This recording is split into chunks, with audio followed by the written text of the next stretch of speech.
Sure, we're recording. We are recording. That's better. I just I turned the mirror around and now I feel like my face looks like it's supposed to look. Oh, there you go. All right, so you can start whenever. Oh, so you're recording? Just started recording. Yep, I can see the little light flashing. Does that mean that whatever I say now is going on the video, or does it mean that you can cut it? I can cut it, but I probably won't because it looks pretty cute, Steve, sitting there like that. Okay, cool. So Barb has asked me to talk to you about the new Master Trainer Insanity course agenda and the new day plan. The reason for that is because, as you guys know, we've just launched in the UK and it's been hugely successful. We had 1,000 bookings in the first 3 weeks. We're now up to 1,400 and we have trained about 750 people in the first month and more than that, 820 people and 600 of them have joined up to Pro Team. So we've had an amazing Pro Team response. I think it's due to a lot of things. It's a lot of pent up demand, but also I think the way we've intro Pro Team and the way we've decided to go about doing the day plan has really contributed to converting a lot of sales in the afternoon. Time out. Great job. You guys have been killing it in the UK. And we're going to talk this week at the Headquarter Happenings about your Pro Team numbers because they are, when we talk about your Pro Team numbers this Friday, everyone's going to be blown away. We thought we were doing a good job. We're doing a good job, but you guys have... No, you are definitely doing a good job. There is a slight difference here in that we don't have a coach network. So a lot of the people that are coming onto our trainings are instructors and they intend to be instructors. So we don't have that the coach side of things where they come on to learn more with no intention to teach. So that does reflect in our numbers, but the master trainers over here are doing a fantastic job and the market is really taken to it so amazingly. I knew it would be successful, but I myself have been blown away with the success and I think we're scaring quite a few competitors, which is great. Kudos. Okay, you may continue. I want to give you the proper props because it's been amazing. Cool, thank you. So when we launched in the UK, it was a good chance for us to stop and to rethink and to look at the course day plan and decide whether it was fit for purpose. There were a few changes that we needed to make for the UK, and you'll notice that when I talk about this, I'll probably talk about Insanity instructor training rather than certification, and that's one of the changes. But that's not important for the purposes of talking about what we're talking about today. One of the first things that everyone was in agreement on, and I know that everyone at the office agreed with this, everyone in the UK that I spoke to thought it was the case, and I know that the master trainers in the US that I spoke to agreed, is that the written exam wasn't relevant to what we were wanting our instructors to do. Mm-hmm. So having that written exam, it may have made people who didn't do the course think that the course was slightly more rigorous than something without an exam, but it didn't actually fulfill any significant purpose. It didn't make them better instructors. It didn't even prove that they knew what they needed to know to be an Insanity instructor. And I know that I've seen the Facebook posts. There have been a lot of posts about the Carvonen formula and joint actions and all that sort of stuff, which is really important, but it's not really the time and place to be doing that on a one-day training for a group fitness program that we want them to really understand and own at the end of the day. So the first decision we made was to take out the written exam and to replace it with a lot more practical work where the people on the workshop actually got to practice and get feedback in a live scenario where they could actually improve their teaching or to learn things that they didn't know throughout the course of the day. And also, one of the benefits to this that I didn't think about at the start was a lot of people were very intimidated by the idea of sitting an exam at the end of the day. And those people, right from the start of the day, are opened up to learning in a way that they weren't when there was an exam at the end of the day. So instead of listening to everything with half of their brain going, I have to remember this, I'm really stressed, am I going to be tested on this? They can just relax and come into a learning space and take in a lot more than they could take in when they were scared about an assessment taking place at the end. Very well said. Thank you. So after we decided that the written exam wasn't going to be a part of the day, we had to decide whether or not there would be a practical assessment. So something that will be formally assessed by the master trainer. And I come from a Les Mills background, so that's where I've come from. And obviously they have a certification period and they submit DVDs. And so when I came into this process, I was very in the camp of we need to assess people at the end of the day. And that was my starting point. And then when I attended a couple of workshops and I thought more about it, and I thought about how long we have and what our business model is, because all of that plays together to decide, to play on how we're going to decide to do this. It just occurred to me that for us to have a meaningful practical, our business model couldn't support it. And I know this because I was at Les Mills when we introduced on the day certification. And that was introduced internationally, and almost every country took it away within the first year. And the reason was that it was too unwieldy to ask the master trainer to teach, to provide feedback, and also to grade and mark and give formal sheets back to participants. And the Les Mills module, the number of people on it was more between 12 to 20 at a max. Mm-hmm. So with us, where Barb's already talked on Facebook yesterday about the sweet spot being more up around the 40 people mark. And for you as master trainers, knowing that that's how you make good money is by filling your events, and we want you to fill your events, and that's a good thing. It would just be impossible for us to sustain the business model that we have at the moment while having a practical exam that required you as a master trainer to have a sheet and be writing down formal answers or formal results for the people on your workshops.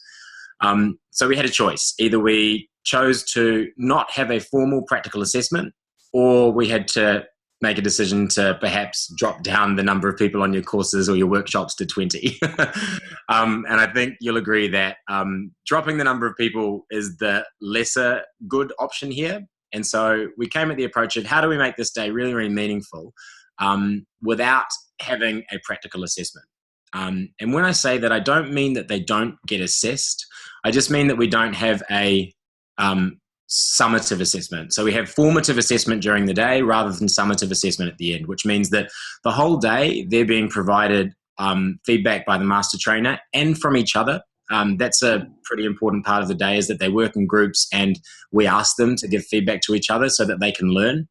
There's a variety of learning levels in every workshop. And so it's really great because this helps even the experienced people, that they're giving something back to the less experienced people in the group. And by setting that up at the start of the day, and we'll go into the course agenda, but by saying who's experienced, who's not experienced, you actually get them to buy into the whole idea of them providing feedback to each other and the master trainer providing that feedback on top. So we decided to go without the formal practical assessment. But we decided to really focus on making sure there were a lot of live practical exercises that they could get genuine, real feedback from the master trainer. And the master trainer wouldn't have to have a sheet where they would have to take their eyes off the room. So as the master trainer, there's never a time when you can't be fully engaged with your class with this master trainer agenda.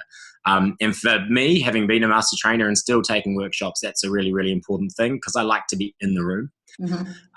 And one of the other pieces of feedback we've had from the people in the UK that have done it, and I talk about Les Mills because it's a very saturated market. 72% of all facilities in the UK have a Les Mills program. So a lot of our people have been through Les Mills, and they have been really favourably comparing what we've been doing with what they've done with Les Mills. They like the fact that it's only one day. They like the fact that they're in and out and they don't have to worry about things happening after that. They can just go and run the program. And they really, really like the fact that there's no downtime in the course agenda. There's no time when they're not doing something that's directly related to their improvement as being an Insanity instructor. So one of the things that we all worried about was, if we take out the practical assessment, is it going to mean that our program is not credible?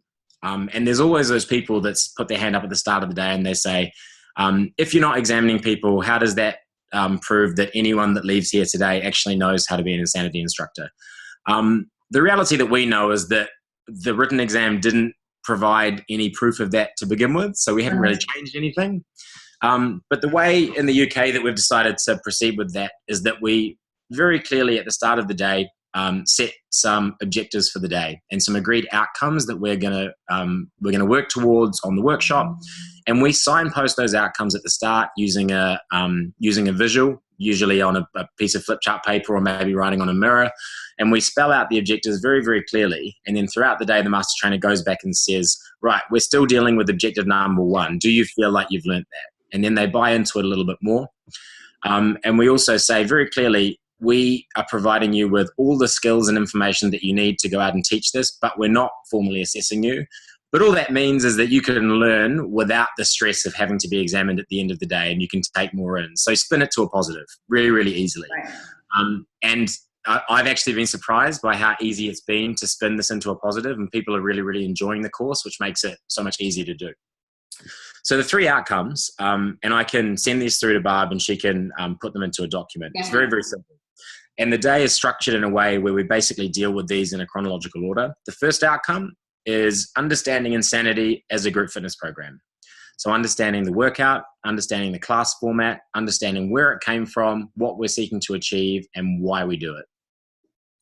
Number 2 is how to lead a safe and effective Insanity class.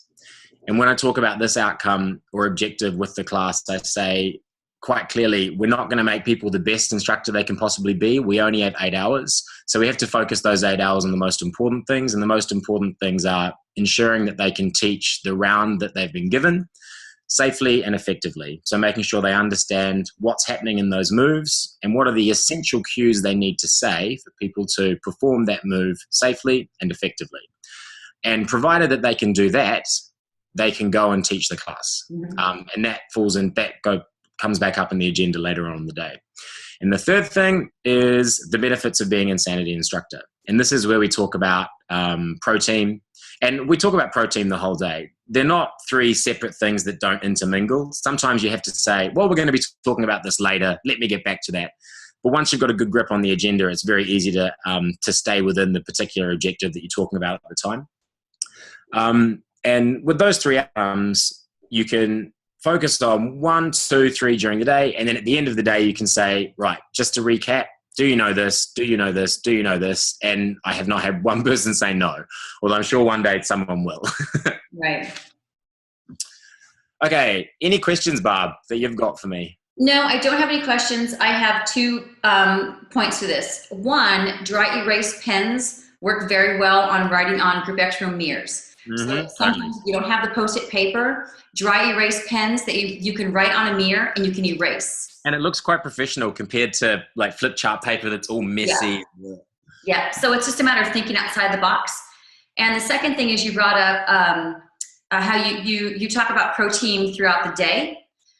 There's something that I learned at one of my conferences it's called the parking lot, where you have not maybe the Post-it paper, but maybe just the mirror with a dry erase pen. You write parking lot. When people ask questions, you put those questions in what's called the parking lot, and those are usually the answers to all pro team questions. So you can refer back when you're doing the final pitch for pro team. You can go back to the parking lot questions. So someone asks, I can't even think of some question off the top of my head now, but any questions that seem a little off topic, put them over inside of the parking lot. And that way, so you don't have to hit like all these 3 points, but when the questions come up that maybe are off topic, you put it in the parking lot. And 9 times out of 10, that will answer questions in regards to pro team or just, questions throughout the day. Totally. And I'm all about master trainers coming across as really, really professional, because I think it's good for the program. And if you do that, like Barb just says, and you have that parking lot, by the end of the day, almost guaranteed, you're going to have picked up almost all of those points throughout the rest of the day. So firstly, it looks like you already knew what you were talking about at the start and you knew you were going to get there, which you do. And secondly, if there is anything that you forgot, you've got that marker there to show you that you need to talk about it again. Yeah. So it plays into the whole professionalism of being a master trainer and being a skilled educator that they can trust and buy into. Yeah. So I think the parking lot is something, we'll have more training on the parking lot. But I did like the parking lot, and Body Pump does that as well. I say Body Pump, that's the certification I went to recently, but they have a way of answering questions later on. They kind of file them, so.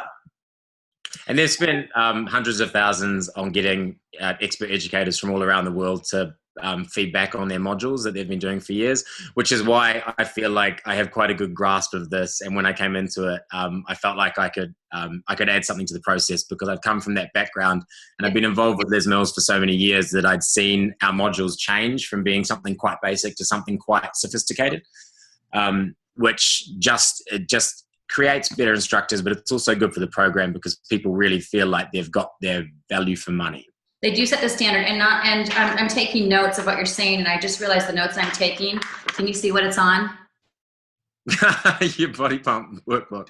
Yeah, it's like, but this is a great, this is a great tool. We can redo something like this, but this is actually a great tool because it's called Presentation Scripting Sheet, and it's how you teach an instructor, coach choreography and technique, and then coach the workout, the layers. So it teaches you how to layer. So, I mean, really, Les Mills they do set the standard. I mean, we have to give them complete props, and you have nothing bad to say. They set the standard in instructor training, hands down. So if we can take some of their stuff and improve our stuff, I think that we're smart for doing that. Cool. Okay. We go to the agenda? Let's go.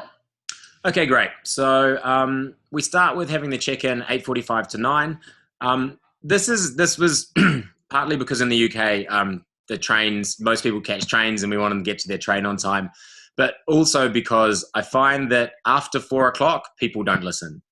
So it's better to get that 15 minutes of milling around, handing out the rounds, saying hello, getting them to add you on Facebook or all that sort of stuff.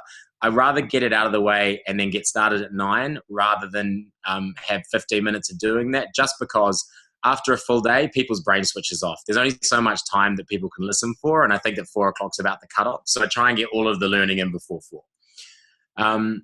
So first up is introductions. So just introduce yourself, your background, where you come from, basically opening the floor up so that they feel comfortable to say the same thing. You don't have to go around every person. It'll depend on how many people are in the training. Sometimes I just get them to put their hands up. I've been doing 40 or 50 person trainings with 2 master trainers because the demand's been so high. So we pretty much just ask who's an existing group fitness instructor, who's a PT, who works full time outside the fitness industry. And it just helps to give you a read on the experience level within your class, but also give your class a read on the experience level of the people around them. And then at the end of that, you can talk about the outcomes and say that everybody helps everyone else in the outcome. The people that are experienced are going to learn from the newbies because they're going to learn what it's like to not know stuff. And the newbies are going to learn from the experienced people because they're going to see what an experienced person is like. And that's something that differs from what Les Mills does, which I really like, and that Les Mills has everyone presenting to the master trainer and the master trainer giving feedback. In the day plan that we've done now and the agenda that we're talking about, there's a lot of interaction between people, and you try and mix them up. If they come in little cliques, try and break those so that they have to deal with other people. But they really do learn a lot from seeing people at different stages, because the experienced people are reminded that they once couldn't do any of the stuff they can do now, and the new people just soak it all up from the people around them. Because sometimes the master trainer can be so far above the newbie that they feel intimidated, whereas you really do get to see every layer of experience. Okay. So the course overview is the course objectives, the workshop rules, what to expect. I can give Barb a document on that she can send out. Perfect. And then we go into 15 minutes of talking about the history of insanity. And in the UK, we talk a little bit about the history of Beachbody as well, because no one really knows what Beachbody is yet. And then talk about where insanity came from. And this is pretty much the same as what existed in the day plan before. So nothing's really changed. It's an opportunity for those people that have done the home DVD to put their hands up and say, I finished it. And for other people to say, no, I haven't. And then they kind of get it out of the way. Otherwise, the whole day you'll be answering questions about, why is the DVD like this? Why is the DVD like this? Right. So if you say at the very start, great, this is the group fitness class that is based on the DVD format, but it's different, and here are the reasons, then you can get that out of the way. 5 minutes to prepare for class, and then the Insanity Masterclass on the current round that you'll be delivering. And the reason we have 60 minutes for that is just because it's quite helpful to give a little bit more of an introduction to each block than you would normally give in a class. Just ask them how they felt about the block they've just done, explain to them what they're about to do, and maybe give them a couple of teaching points, the kind of stuff that instructors need to know rather than the stuff that you would teach a class. So when you teach this Insanity Masterclass, teach it like we want the rounds to be taught. And we just came off Beachbody Talent Team, and a lot of you would have been there, and you would have noticed that a lot of people would have said, remember, you're teaching to instructors. So remember when you do the Insanity Masterclass that you've got 2 hats on. 1, you're a fantastic experienced instructor, and 2, you're a master trainer delivering teaching tools to people that need to learn what you know. So that's 60 minutes there, and then we go into the break. And then there's the class review. So the reason for going quite in depth into what the class is there is it's still an outcome number one, which is understanding the program. So you can keep all that together. And secondly, it's really good to go over the blocks, the sets, how to mix and match, the different essences of the different blocks while it's still fresh in people's head. And we thought about keeping that to later in the day for various reasons, but people ask so many questions here that 9 times out of 10, this would turn into a full class recap anyway. Mm-hmm. So we've just left 30 minutes to fully discuss it. Cool. Any questions, Bob? You'll jump in, right? Yeah. Oh, yeah. No, I'm just... I don't doubt it. I'm getting all shiny, though. No, you look good. You don't. Well, please. Okay, so next up we have the science of insanity. So this is where we start to move from understanding the group fitness program into safety and effectiveness. It's a little bit of a mixed bag in this section.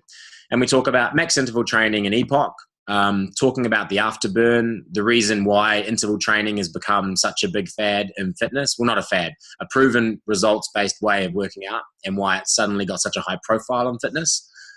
Talk about monitoring exercise intensity, and that naturally works into what we talk about next, which gets us into the safety and effectiveness section of the day. So do signpost it, say, right, we've just talked about insanity, we've talked about the science behind it, we've done it, we've talked about exactly what the Group X format is. Now we're going to break it down a little bit more and talk about how you would go about teaching this safely and effectively.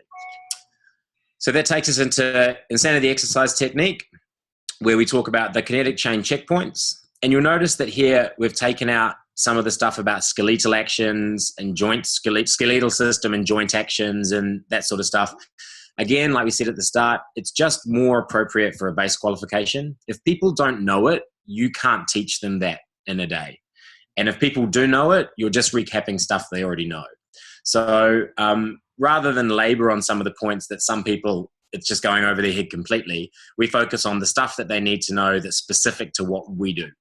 Mm-hmm. So we talk about kinetic chain checkpoints as a way of teaching each move, exercise progression and regression, which is, of course, one of the key elements of Insanity and one of the key ways it differs from the home DVD, in that we provide modifications for everything, enabling all levels of fitness to come into the class and feel successful. Mm-hmm. Injury prevention and safety comes into the progression and regression. So we just talk about making sure that you pre-screen your class, making sure that if people say they can't do a certain thing, that you either cater to them in the class or tell them that they should come and see you after the class so that you can provide them with modifications that fit for them. And then we go into a practical workshop on the foundation exercises. And this is where I like to split them up into groups. The size of the group will depend on the size of the group that you have. But if you use the 6 foundation exercises and have 6 groups, it's pretty easy. And what we get them to do here in the UK, and you can kind of add your own flavor to this, but I think what is quite useful is you talk about the kinetic chain with each foundation exercise. So you get them in groups to deliver back to the whole group the checkpoints, the safety cues, what to watch out for, and appropriate modifications. And usually I have them stand up and everybody stand up and do it as they're doing it. So when they talk about a squat and they say feet hip width, knees soft, hips go back, abs drawn in, all that sort of stuff, people go through the motions of doing it and feel the move as they do it. So that kind of checks off the physical execution part as well. And the master trainer is there watching what's happening, but also scanning the class and just making sure no one's doing anything terribly wrong at that point. And so you have all the groups present back, and when they're doing that, they're having a go. So that's a practical workshop in itself, and people are presenting back to the group. And also you are managing to sort of give them feedback where their knowledge may be lacking in certain ways. So the master trainer kind of sits off to the side and basically goes, good, good. You might have tried saying this, or perhaps a better way of doing it could be this. And then we basically do the same thing in a slightly more truncated fashion, so a little bit faster, working on the current round. And the reason you need to do that is A, so that they understand the current round, but B, because they're going to be working on that in the afternoon. So the practical exercises after lunch are based around the current round. And if they don't know how to do any of the moves, this is your opportunity to make sure they know the essential cues, the modifications, and anything else that they would need to know. Also, because we do some really unique movements in Insanity, sometimes I like to give them hints and tips. So for example, we've been doing round 4 here in the last month. And one of the tips I have here is that every time you do a tricep dip, the first cue that I recommend you say is fingers face toes, because it's the key thing that people do wrong. And if their fingers aren't facing their toes, they can't actually execute a tricep dip. Mm-hmm. So if you know stuff because you've been delivering this for months and because you're an experienced instructor, give them little gems of information, stuff that they don't get from the manual or stuff that they can't get from the form and technique, stuff that's what you've learned in the field, because that helps them to feel like they are getting something from a really experienced person. And it also helps you give some of your flavor to the day plan and make it a little bit your own. Yeah. So the last thing we do before lunch is the block 1. Willie froze. But at this point, they don't know what the purpose is. Okay. And so we get them to pair off. And what they do is they do 30 seconds of the power move from block 1, and they count how many they do. And so the way you do this is going to vary from round to round, depending on what round you're teaching. And sometimes you might need to modify it, because for things like a V press, you can't actually do more, because more just means shorter range. So you can modify it a little bit here, base it on your own experience. But the idea is that you're getting them to move around a little bit to stimulate their brain a little bit on what they've just done, because they tend to be a bit stagnant. 2, you're getting them to reconnect as a group before we move off, so that they don't just sort of leave the learning space and not let what they've just learned land as a team. And we also work this into the motivational aspect of the training later. So you get them to do this, and quite often they just stand there in time, and you tell them to watch their technique. No one really motivates. And then the next time through, you can go, right, who was motivating their partner? And they don't. They say, I was a little bit, but they weren't really. So then you can use that to teach motivation, which is not something we have a direct practical on. The only thing I want to add to this is why this stuff is so important, and why we've moved more towards the practical work and having practical content like this is the adult learning component, is because we're dealing with adults, and adults don't learn by reading or by listening to someone walk. Most adults have to learn by getting up and actually trying it, putting it into practice. And when they leave, they'll feel more successful, like they can actually go out and do it. They won't feel so overwhelmed. So these little, you call them gyms. We call them gyms. Gyms. Gym or gem, but those little gyms and gems that you've peppered in here is how adults learn. And that's what's so critical. So people can actually leave here. We're dealing with adults. They'll leave here and they'll feel successful. Yeah. And they might not want to do it. Like quite often you get, but you'll find that the people that are the most resistant are the people who have the stony face, that every time you ask them to do something, they give you evils. Yeah. At the end of the day, they're the ones that come up and they're like, wow, thank you. That was so great. And you're like, you really? You thought it was great? I thought you hated me the whole day. Right. Exactly. Yeah. They'll like it and they'll learn from it. Even if they're the shy ones that kind of stand back, they still take it in, because they're moving and watching. They're not just sitting and listening. Totally. So. And they're forced to interact. Even if they don't speak, they're forced to move around. They're forced to participate. Yeah. And we didn't actually talk about the rules of the day, but there's 3 rules, and this will be in the 2 documents that I'll send through to Barb. First rule is participate. Mm-hmm. And if they don't participate, they can't so while we don't have an assessment, if they don't participate in every section of the day, then we can't let them leave as certified instructors. So while they will be able to sign up to ProTeam, because they'll be able to, we'll have to say, look, I'm going to have to go back to the office. And if they can't actively participate in the day, or they choose not to, that is the only time where we'd say, right, you're not certified. Got it. So that's the first rule. Second rule, be on time. Third rule, no cell phones. Penalty, 10 burpee tuck jumps. Gets them every time. Yeah, I'd say. You can modify it. Okay. Right. So we've had lunch. They've come back from lunch, and we have a 15-minute lecturing section then to allow their lunch to settle, because even if you tell them, have a light lunch, we're going to be moving, guaranteed they'll come back, and if you ask them to start moving, they will moan. So to prevent that from happening, we have a 15-minute session on cueing techniques. This is very simple. Here is where we talk about the fact that Insanity is so simple that anyone can do it, but the great thing is that you can make it your own, because that format is there to help you. You don't have to worry about learning choreography.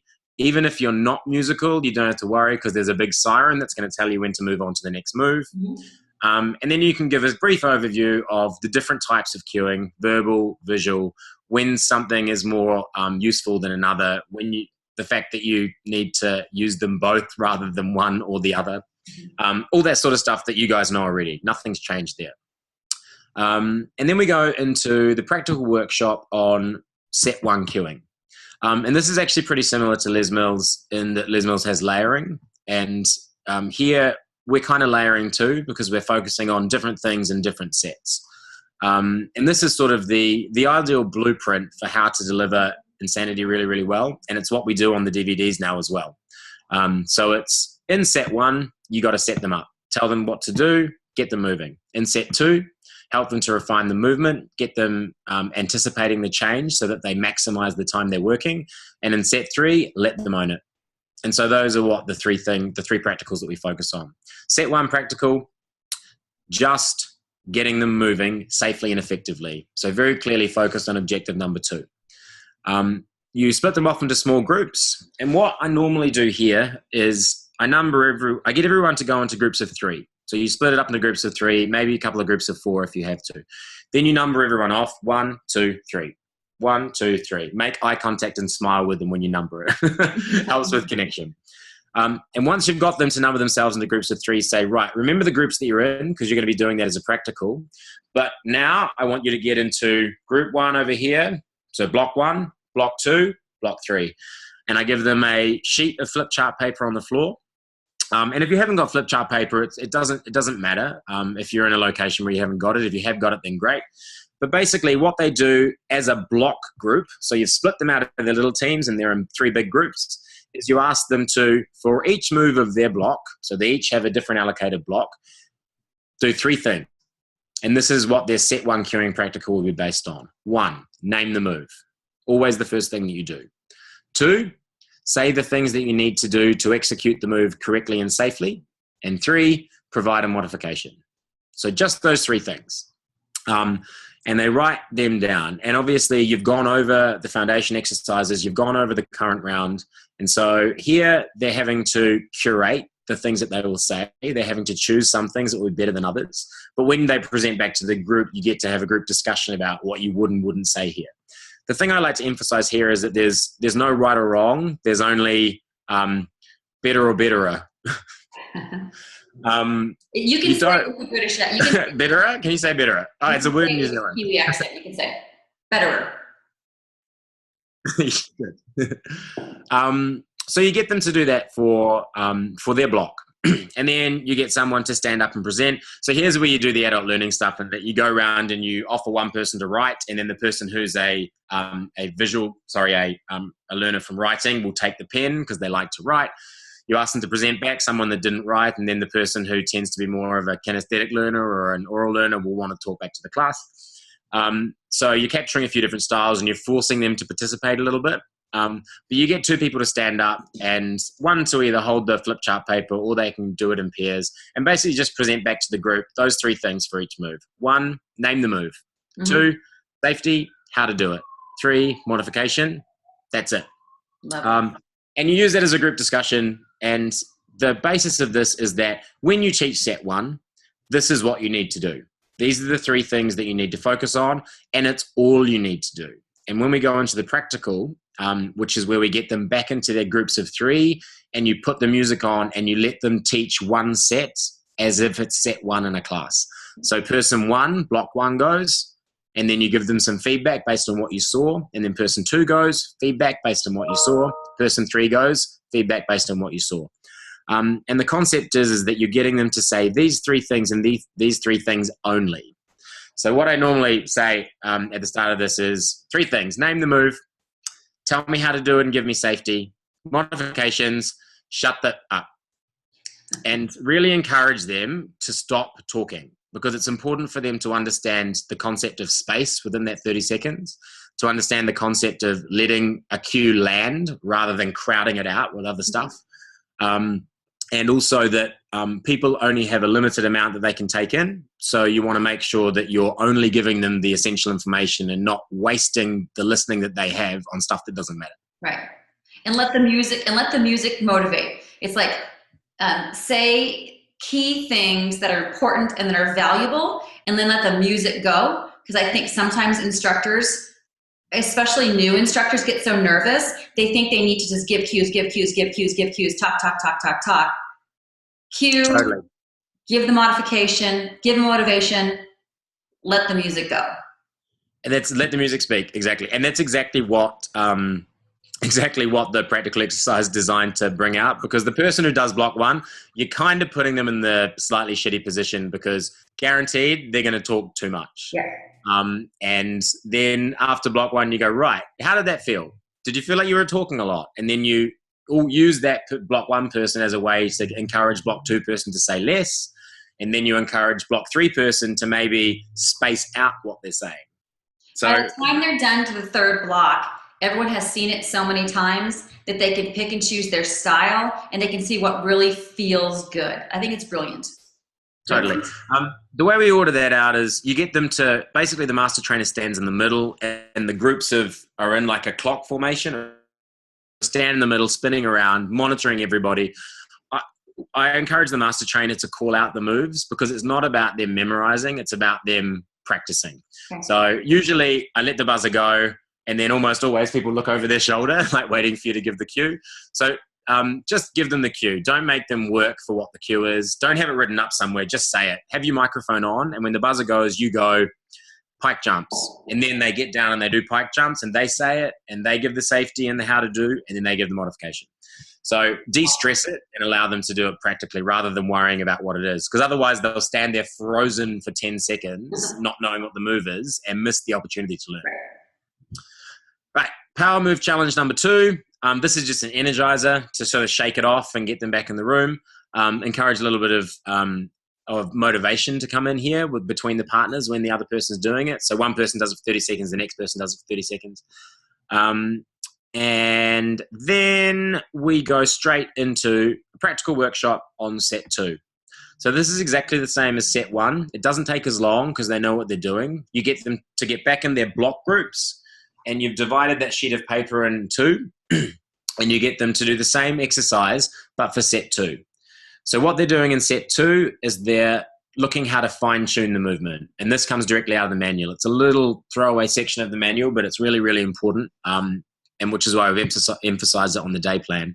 It's creating intensity. It's basically, you've told them how to do it in set 1. If you do that well, in set 2, tell them how to do it better.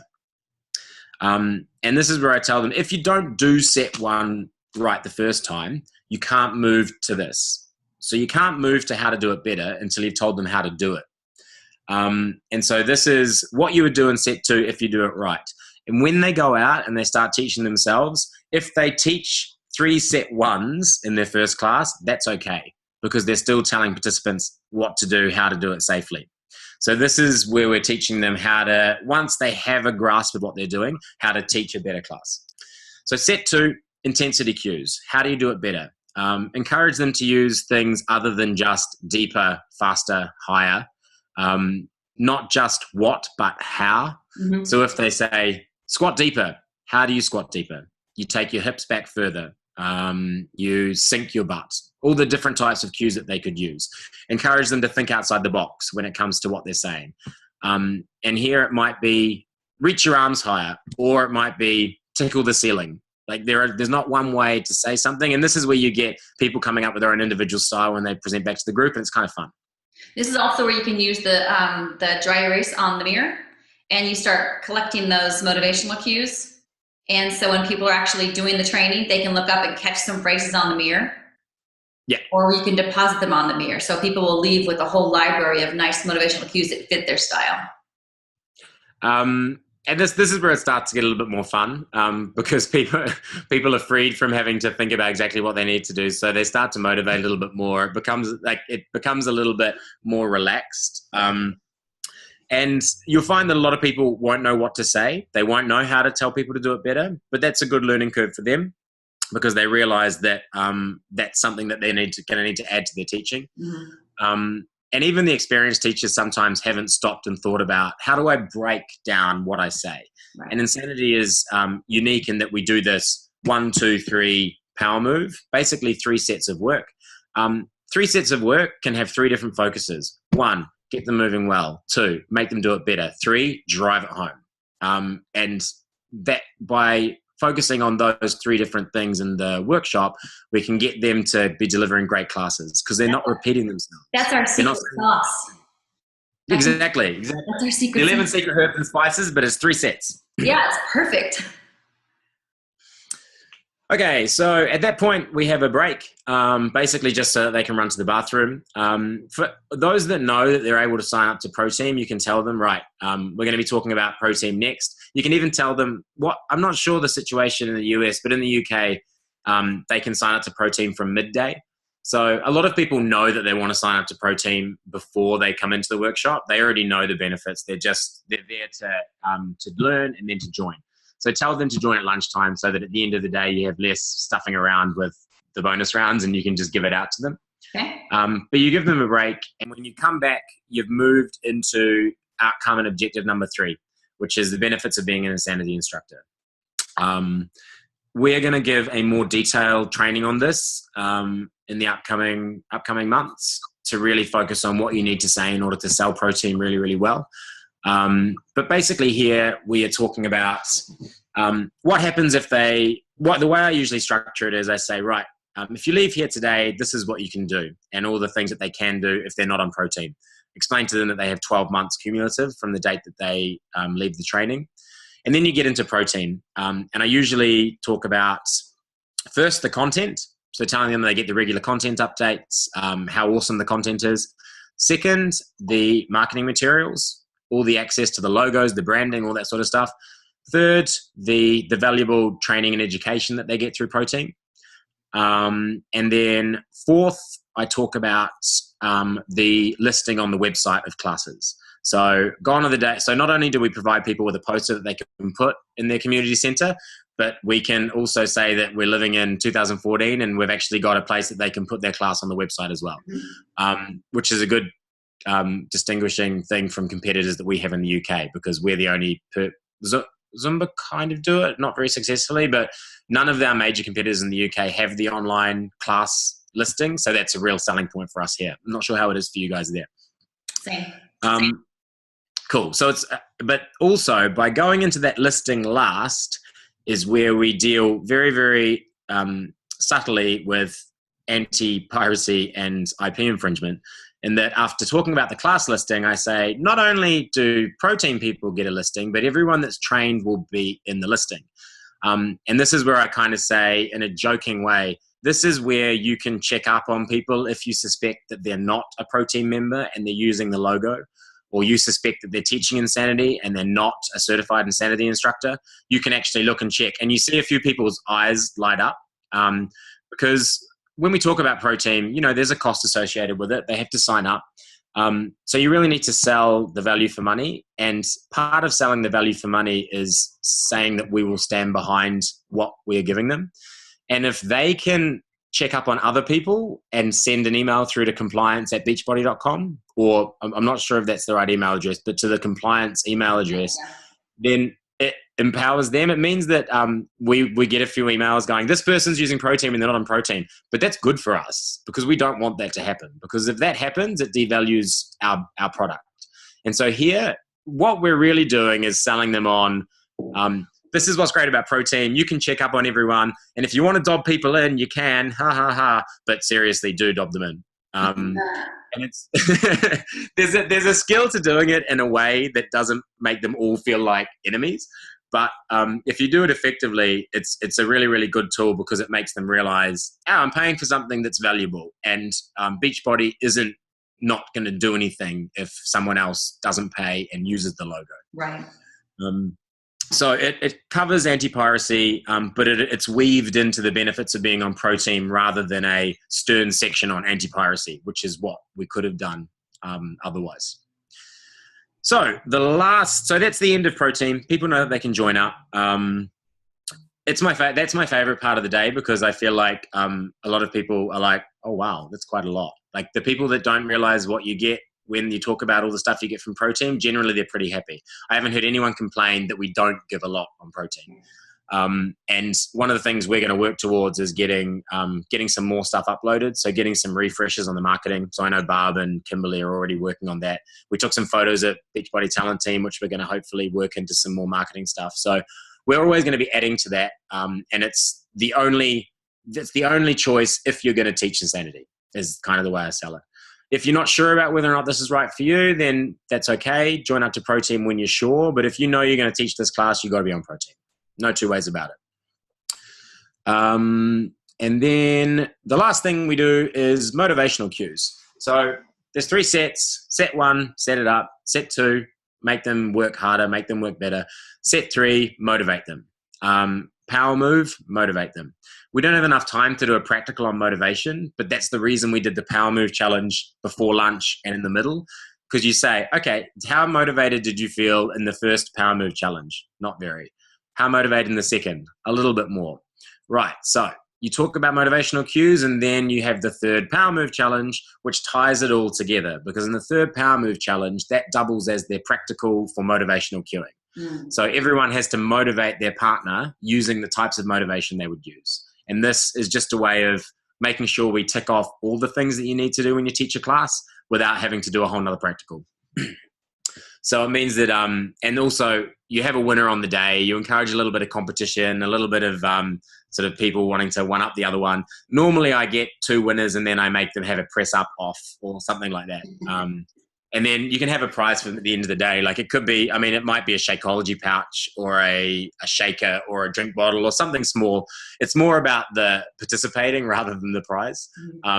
But it's kind of fun. And then at the end of that, when you've just named the winner, is when we do the social media photos. If you want to, if you have time, you can maybe do the photos straight after the class if you can get them corralled. But the thing about that is that I often forget and that everyone's tired. People run off to the bathroom immediately, and so you don't quite catch them. So here they're feeling happy. You've just told them all the great things about being an Insanity instructor. Get them to post on social media. Get them to all take photos, all post, send it all out. And then you've also got the time after you've taken the photo for them to do the Pro Team signups. So you've got a little bit of space there for them to ask any questions they might have. So there'll be people that want a few specific questions answered before they join up. This is where you've got 10 minutes to go, okay, hashtag Beachbody Live, hashtag Insanity, go and put that on social media. Anyone that needs to talk about protein, come and speak to me. I do like the hashtags because how our social media team will pick up pictures and put on the actual Insanity certification page. If we use these 2 hashtags, hashtag Beachbody Cert or hashtag Insanity Cert, and we may have more, those are the ones on here right now, but if we keep to those hashtags, then our social media team can actually pull as well. And everyone can look at everyone else's pictures too. You know, like it was like, take a picture, use my camera. No, everyone use one camera if you need to, and just use the hashtag. Yeah, exactly. And it's great because it means that if you're in a particular area, you kind of get a social media blitz in that area because everyone tags themselves and it appears on everyone. So they've all got networks, right? That's the way Beachbody markets, the way that we know is really, really successful way of marketing. So you tag into that and you get everybody's network flooded with your workshop. It also increases your visibility as a master trainer. Yeah. And then at the 4:30 mark, and this is when people are struggling by now. Not struggling because they're tired, but struggling because they're thinking about what they have to do after the workshop. So we just get them back for a quick wrap up. And this is where you just touch on the outcomes one last time. Stand up the front and say, right, here are the outcomes we agreed at the start of the day. Do you understand what the Insanity class is? Do you understand the program, the group fitness format? Yes. Do you feel that we've given you the tools to teach it safely and effectively? And by tools, you mean the information you need. You might not be able to do it yet. You might need to go away and think about it. But do you understand the stuff you need to know in order for you to be able to do that when you're ready? So it's not walk out the door, teach the class. It's if you can, and if you know you can, then you can. If you need to work on stuff, do you have that info? And you have given them that info. And there's generally no questions there because you've covered it in depth so much throughout the day. And the last thing, do you understand the benefits of being an instructor? You've just recapped that in the protein section. And then it's a final Q&A, anything that anyone has to say, and then the group closing. Oh, and you give the prize for the challenge winner, which you can do either at the very end or at the start. And then it's the wrap up. And then for that 20 minutes until 5 p.m., that's the time when you can tell people, right, I'm going to be in the room until 5 p.m. So if you sign up to Pro Team within that time, I'll be here to give you a bonus disc. If you have any questions that you want to ask, feel free to ask me.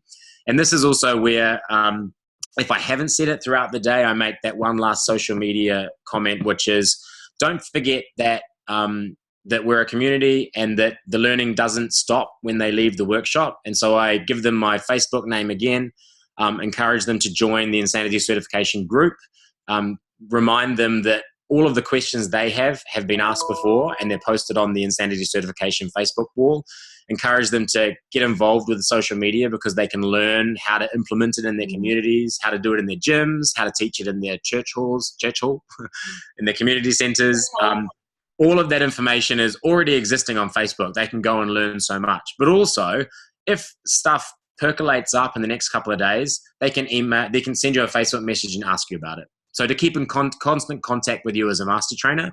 And this is some stuff that I got when I talked to Joey after she was Master Trainer of the Year last year. I said to Barb, can I ask Joey specifically what she did that resulted in such great results? And this is some of the stuff that I got from her. And one of those was get that community happening, get them accessing you on Facebook, because if they don't sign up to Pro Team now, they may still sign up in a week, and they're certainly more likely to sign up if they can ask you a question on Facebook and don't feel that they can't do that. If they know that they can come and go, well, can I do class listings? Can you remind me? And you give them the answer, that's another, $25 in your bank account. I'm not like that, but that's what differentiates us from other trainers. Absolutely. Is, when I take my Schwinn certification, I'm not going to ask Jeffrey Scott or Jules Arney, hey, I can message them on Facebook, but it's not the same. I don't feel like I have permission to reach out to them after the certification. And that's what makes us different from Zumba, from TRX, from Ripped, from any, is our master trainers stay connected forever. And I know it's more work for our trainers, but because of the network they build, it helps them with the longevity of their business, hands down.